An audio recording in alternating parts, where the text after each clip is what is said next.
Cześć, z tej strony Krzysiek, witam na kanale Mąż przy garach. Nic tak nie mówi jesień jak domowa szarlotka, a jedną z najbardziej popularnych wersji tego ciasta jest ta z bezą. Mięciutkie jabłka i puszysta, słodka pianka to idealne połączenie, a kruchy maślany spód jest nie tylko prosty w przygotowaniu, ale też przepyszny. Jak zawsze zachęcam do zostawienia łapki w górę i subskrypcji. Przy okazji podzielcie się swoimi ulubionymi sposobami na to pyszne jesienne ciasto. Zapraszam Was na film i biorę się do roboty. Przygotowanie naszej szarlotki zaczynam od jabłek. Polecam użyć kwaśnych odmian takich jak szara reneta czy antonówka. Jabłka dokładnie myję, obieram i usuwam z nich gniazda nasienne. Kroję je potem w drobną, około centymetrową kostkę. Użyłem w sumie 7 jabłek, co po obraniu i podzieleniu przełożyło się na około 900 gramów. Z tak przygotowanymi jabłkami przenoszę się na kuchenkę, gdzie przekładam je na dużą patelnię. Podlewam je niewielką ilością wody, około 50 ml i posypuję 50 gramami cukru. Dodaję do nich łyżeczkę cynamonu i podgrzewam, mieszając od czasu do czasu, aż owoce zmiękną i cały płyn odparuje. U mnie zajęło to około 25 minut. Po tym czasie zdejmuję je z ognia i przekładam do osobnego naczynia. Gotowe jabłka odstawiam do osiągnięcia temperatury pokojowej. Podczas gdy jabłka się chłodzą, mogę zająć się ciastem. Do 300 g mąki pszennej dodaję 100 g drobnego białego cukru, łyżeczkę proszku do pieczenia i niewielką szczyptę soli. Składniki suche krótko mieszam za pomocą rózgi do całkowitego połączenia.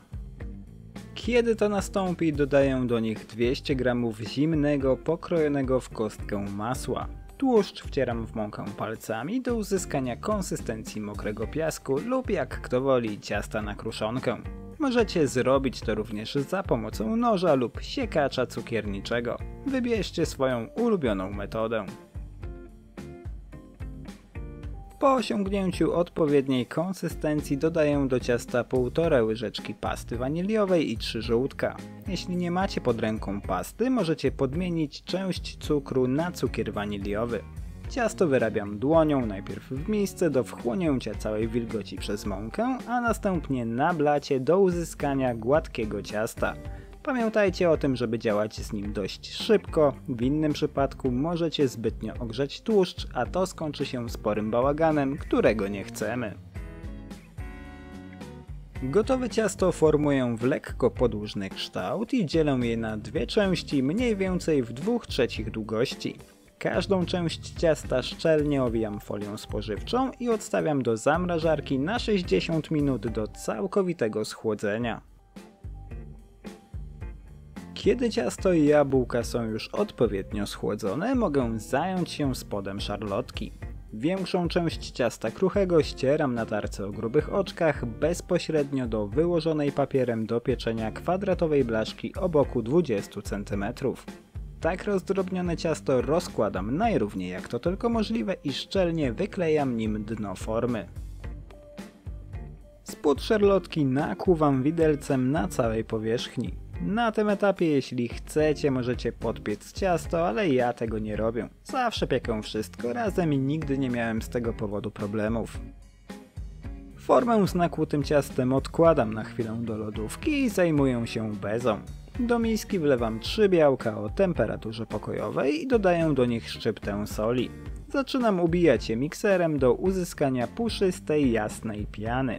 Polecam zacząć od niskich obrotów i stopniowo zwiększać moc robota wraz ze zwiększaniem się objętości białek. Kiedy białka są już puszyste, dodaję do nich łyżkę cukru waniliowego i mieszam do całkowitego połączenia.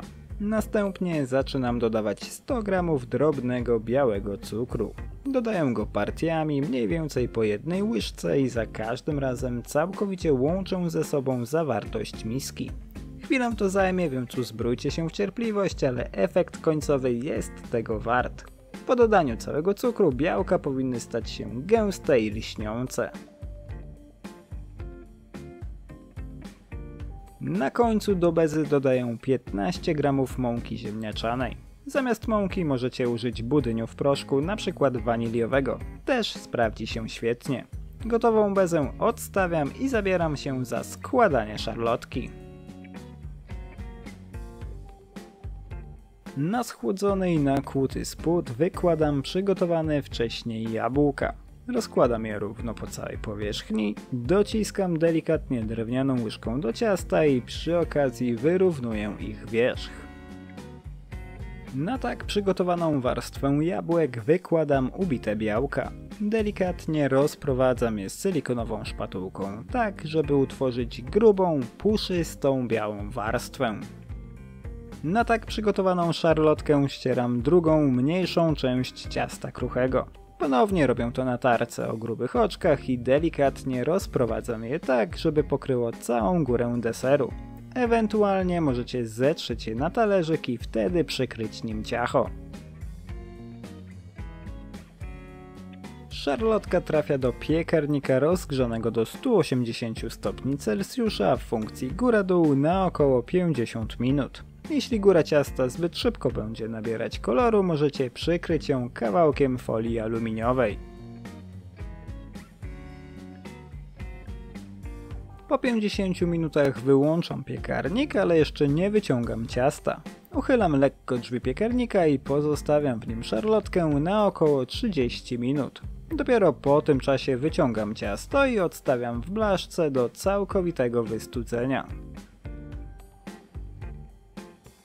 Kiedy szarlotka osiągnie temperaturę pokojową, posypuję ją sporą ilością cukru pudru i już nic nie stoi na przeszkodzie, żeby kroić ją w kawałki i serwować domownikom do popołudniowej kawy.